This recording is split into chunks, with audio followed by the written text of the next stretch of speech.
All right. Hi, everybody.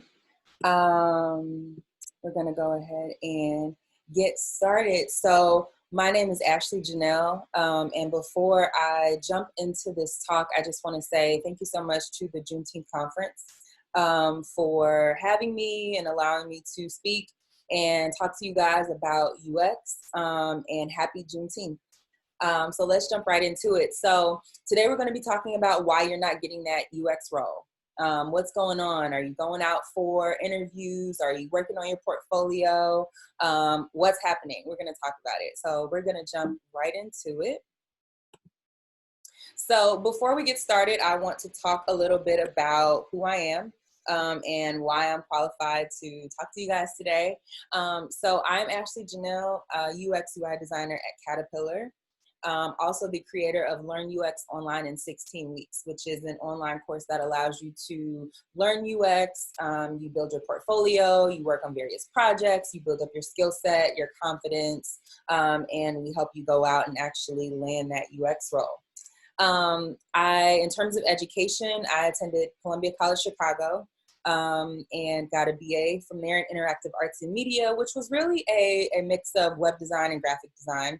And then after that, I found my way into UX, and that's how I'm here today.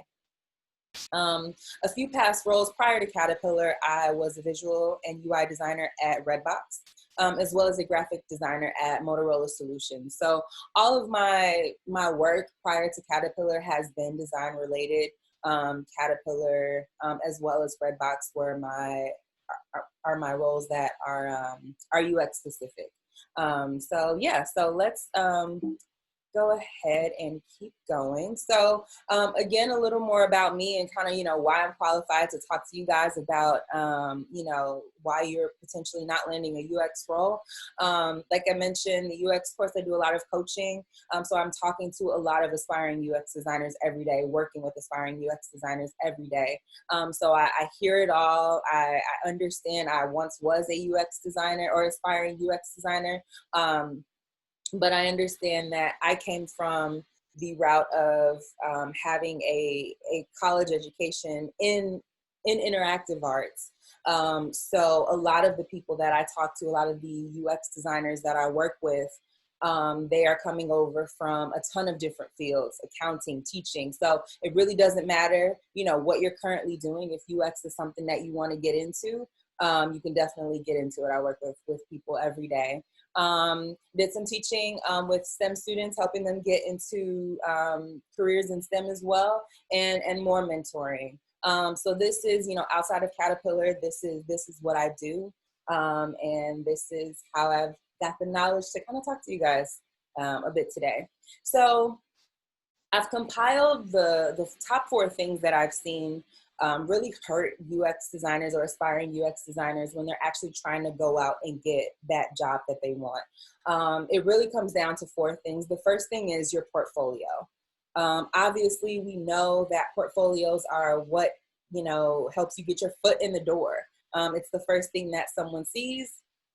When they open up your application, they jump right to that portfolio. They probably don't even really look at your resume because they want to see what you can do.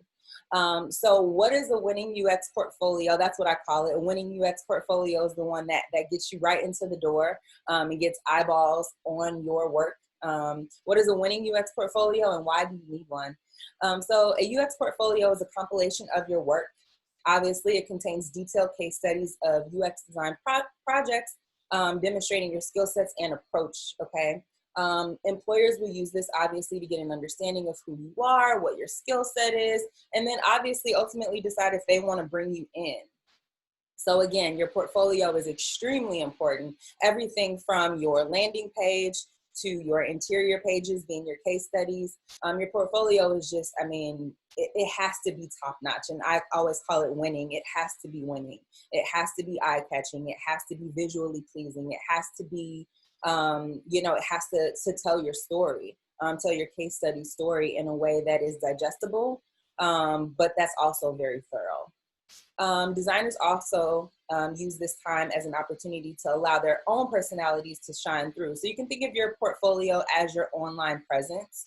So, if you're someone who loves color, you put that into your portfolio. If you're someone who, really likes, more of a black and white kind of style, this is really your time to let your personality shine through your portfolio. Okay. It's a time for you to really, start working on your personal branding.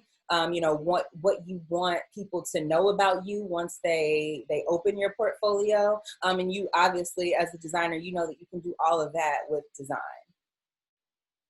So where can putting together this winning portfolio go wrong? Okay, there are a few different ways that I typically see.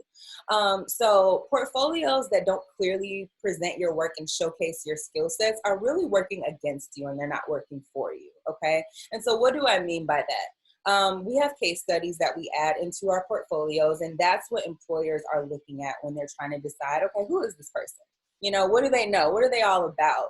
And what is their skill set? What is their level of understanding of UX? And we do that in a very specific way. One of the first ways is showing that you understand fully what the problem was that you were trying to solve. There are a ton of ways that we can do this in portfolios, but that's the first thing. You really want to make sure that, someone's reading your portfolio. It's really like a story. There's a beginning, middle, and end. So having a clear understanding of what the problem is and showcasing that, very, very important. And this is where I see a lot of people miss. The next thing is showing actually how you solve your problem. So obviously there's a UX process. There's a formula that we essentially, work with when we're trying to solve problems. So you want to make sure that you're documenting that. You want to make sure that you're going in order in your case study, which is the order that you actually, conducted the project in. You want to show exactly each step that you did, why it was, probably why it helped you. Maybe you did something in it, maybe it didn't help you. You want to talk about those things. You also want to share your work in artifacts. So if you take a look at the left-hand side of your screen, you will see this is kind of like a sample portfolio.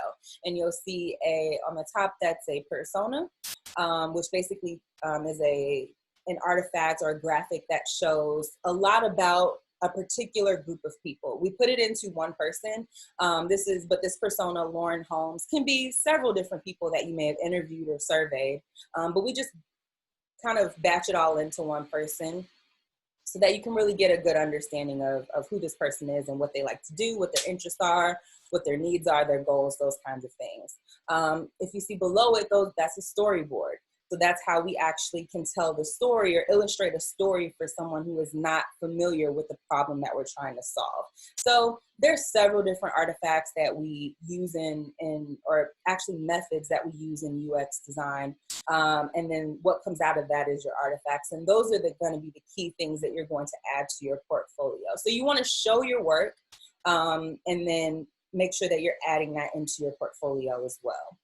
The last thing is to showcase your final UI in a very compelling way. So your final UI design, whether it is a tablet, a desktop, mobile, whatever it is, you want to make sure that you do that in a very compelling way. Make it interesting. Make sure that your UI design is pixel perfect. Make sure that you've gotten feedback on it, and make sure that it really compels or really conveys what it is that you're trying to show. So here's some sample UI designs for desktop, mobile, and tablet. And you can see how it's laid out there in a way, that's interesting. It's visually pleasing. And this could be maybe your header when you actually land on your case study. There are tons of different ways to lay out a page. It just really depends on where you are in your case study. And I just want to make sure that you don't forget to include a variety of devices. I see this a lot. If you have worked on an application and maybe it was just for mobile, maybe that was the ask, maybe that was the challenge, or maybe that was the client that you worked with. Well, go back and develop something and design something for tablet and for desktop as well. Your portfolio, again, it shouldn't just be, this is the work that I did. Make sure that you're going above and beyond to actually, showcase that you have the skill set and you have the range. So the next thing is experience. Okay, so what is experience? What do I mean by experience? So experience is just that. Any work that you have, completed in the fields of UX research, UI, strategy, anything that is related to the field of UX design is experience. Anything that you've done, any projects, any freelance projects that you've worked on, any pro bono work, that is all experience, okay? And as an aspiring UX designer, this experience is usually something that you can package and put into your portfolio, like we just talked about. So one of the biggest questions is, how can I get experience? Well, one of the first ways that people get experience is, a lot of people take some sort of a UX course, and in that UX course, you should be able to have projects that you walk away with and be able to put into your portfolio. Another place that you can get experience is side projects. So, maybe you give yourself a project, or maybe you work with a friend or something like that. These are different ways that you can, actually beef up that portfolio. So what happens when you have a lack of experience, and what does that mean? So I know that, pretty much depending on any industry that you've been in, you've all seen something that says, they're looking for a junior designer, or they're looking for someone that's kind of junior, but they want them to have like 3, 4, 5 years of experience. Well, it's like, how do you do that? Freelance projects and pro bono work are a really great way to show that you have experience. When you take on pro bono work and when you take on freelance projects, you are working with a client. So this is a really great way to get out of your own head. You can actually have someone, if you're working for, a freelance company, or maybe you're doing some work pro bono for maybe a not-for-profit, they're actually giving you the problem, what it is they want you to solve. You're talking to their customers, their users, and then you're solving a product for them that they ultimately have to buy, or have to, have to enjoy. They have to accept it, when you're done. So it's not something like a side project where only you can say when this is done. No, you actually have someone that you're working with and potentially working for that can really give you that structure and guidance. So interviewing. This is one of the next ways that I really see a lot of aspiring UX designers, just for lack of better words, not know. For a lot of people who, this might be your first stab at a creative role, interviewing could be tough. There are a lot of questions, and, it really just takes a lot of practice and understanding of ultimately the work that you did to get to where you are. And I'll explain that in a moment. So what does a typical UX interview look like? Typically, one of the first things that you do is you'll have a portfolio showcase where you will actually showcase the work that you've done. You might walk through a project. The interviewer may have picked a project that they want you to show, and then you'll talk about it. So you'll, give a rundown of, maybe 1 or 2 projects. They will ask you interview questions, which we'll talk about in a second. You might meet the team, and then you will also have the opportunity, just like in most interviews, to interview the interviewers. So, ask them questions. You want to know about, exactly, what does their company look like? What does the company culture look like? What's the expected growth opportunities for this particular role? Make sure that you're asking those questions as well. And then oftentimes there is a design challenge that they want you to do, maybe at home, or maybe you've done it before you actually get to the in-person interview, or maybe not, depending on, how things are with the actual company. But there might be a design challenge that they want you to do where you actually are solving a problem for that company, so they can see how you work, see what your skill level is like, and things of that nature. So one question that I pulled, because I think that it's an important one, and I just really want to break down exactly how these go, because there is a right way and a wrong way to answer a lot of these questions. So one question that a lot of interviewers ask is a question that goes like this: what is your typical workflow? Now, to be able to fully understand, to be able to fully answer this question, you have to understand what your workflow is. So, whether you've taken a course or whether you've kind of, read up on, actual UX workflows and whatnot, you won't really be able to answer this question. And that's how a lot of UX questions are structured. The questions are in the details of actually, what a UX designer does. So there's really no way to fake the funk when it comes to these questions. But what you want to do is you want to explain your approach to projects and how you go about problem solving. So your goal here is to really take the interviewer through your journey to problem solving. So, you might talk about, one of your projects, give an example of one of your projects that you did, and how and why that approach was maybe different than a typical approach. So you really want to make sure that you're diving into the details. Obviously, answer the question, then take one of your case studies or your projects or an experience that you've had and really use that to dive into the details, to really be able to explain exactly how you would go about your typical workflow. So another question, how do you incorporate usability testing back into your work? Again, this is another question that is strictly built on, it's in the details. You wouldn't be able to know how to answer this question if you've never usability tested before. If you've never worked with users, if you've never tested anything, if you've never written a script, if you've never written a usability report, if you've never taken a usability report and said, okay, what things are we actually going to cherry pick and actually, what are we going to put into this phase versus what, maybe doesn't need to be touched at all versus what might go into next phase, you really wouldn't be able to answer this question. So that's the first thing. So obviously making sure that you have a clear understanding of usability testing. But like I mentioned here, you want to explain your user testing process and how you pick and choose the items you want to include versus not include, okay? And then again, as always, give them an example of a time where you did this. Again, maybe there was a time that stuck out because it was different than the others and you really had to figure out, okay, what are the key things that we have to get in for maybe this release, or maybe there's a second release and we can, include the other things. Talk about a time, give them some examples, give them something to go off of. There's a textbook answer, but, they may ask a follow-up question like, so tell me about a time. So just go ahead and throw it in there so that they know exactly, that you know what you're talking about. And then the fourth thing that I see a lot of UX designers struggling with, they're trying to do it all alone with no guidance along the way. So you're trying to learn UX and you just don't know what to do. I get this all the time. Where do I go? What do I read? What do I study? What do I watch? So I want you to think about the following statements. And if you can relate, just say it out loud at home. Say, I can relate. If you have little to no experience when applying for jobs, if you feel like we talked about experience, if you feel like, hey, I've been giving myself projects, but maybe I need a little bit more experience. If this is you, say it's me at home. If you're trying to find the time to dedicate to learning UX while working a full-time job, if this is you, say me or raise your hand at home. Not knowing what should go into a UX portfolio. There's a lot that goes into a UX portfolio. There's a lot of different ways that we structure portfolios to tell a story. There are things that you want to include to show that you are eager about the next phase of the design process. There's a ton that goes into UX portfolios.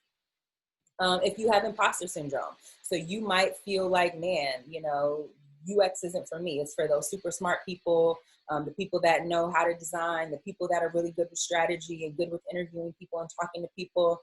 Those are the things that we tell ourselves that keep us from actually moving forward with what we really want to do, which isn't good. And then also, you may not know what part of the UX process is for you. So obviously, there's UX research, someone who just focuses on, talking to users and really understanding the product or the service, really understands how people are using it, collects data, does a lot of usability testing. You might be more design focused, or you might be more into the strategy. There are a ton of different, UX related roles, and maybe you're just not sure which one is for you. So where can you get this kind of experience? I would definitely recommend a UX course where you can get a really structured way of learning UX so that you're not kind of going about it in a roundabout way. Or maybe, another thing that I see happen a lot of times is when, people don't know where to go, they end up, maybe reading articles or watching YouTube videos and nothing really comes of it. They look up and maybe it's 6 months later and they have nothing to show for it. Well, of course, would really help you get a structured outline and, gives you an end date and things like that and, what to expect at the end of, X amount of weeks. So that's a really great way. It's a very streamlined process. The other is partnering with other aspiring UX designers. There are a ton of people out there that are in your position, and sometimes just working together with someone else can really give you the boost that you need, and you guys can attack projects together. So, don't always think that you have to go at it alone. If you know someone who's interested, maybe partner up with them. So lastly, I just want to say that if you are an aspiring UX designer, good luck. I hope that, something in here resonated with you. If you would like to stay in touch, please do. You can email me, find me on Twitter or Instagram. And I also have a Facebook group, the UX Career Accelerator Group, where we talk about all of this stuff. And there are hundreds of aspiring UX designers in there. There are hundreds of people who have been in UX for a while.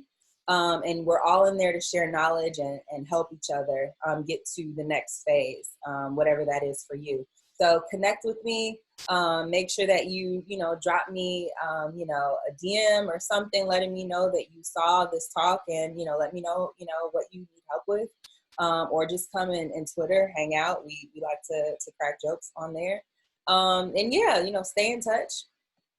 Again, thank you very much. Thank you, Juneteenth Conference, and happy Juneteenth, everybody.